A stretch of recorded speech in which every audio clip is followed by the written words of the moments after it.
नमस्कार प्रणाम। और हम टुनटुन यादव और अभी अभी हम लोग पहुंच चुके हैं वो आरा के अनिल यादव कालिका स्टूडियो में। हम लोग अभी गाना गाए, बहुत अच्छा गाना गाए। और ये कालिका स्टूडियो आ रहा है और इस स्टूडियो से हमारा नाम जुड़ा है और हम इस स्टूडियो का ऑनर से लेके साथ ही साथ स्टूडियो का हमारा एक अंग है, हमारा एक सब कुछ है हमारा इसमें। तो हम लोग अभी स्टूडियो में गाना गाए और काफ़ी अच्छा गाना रिकॉर्डिंग किए। और ये हमारे प्यारे प्यारे लोग यहाँ पे हैं।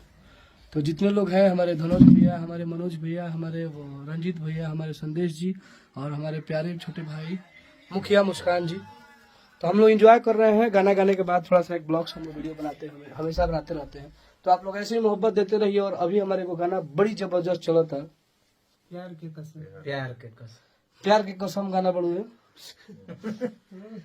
खूब गर्दा हर की वही दिन गोली मारम बाटे प्यार के कसम, जहिया राइफल लेके कोचिंग में आईम तोरा सनम, आ वही दिन गोली मारम बाटे प्यार के कसम।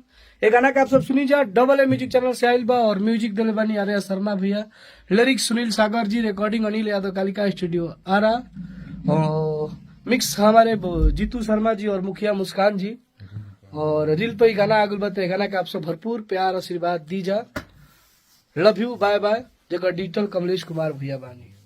हैप्पी न्यू ईयर आप सबों को।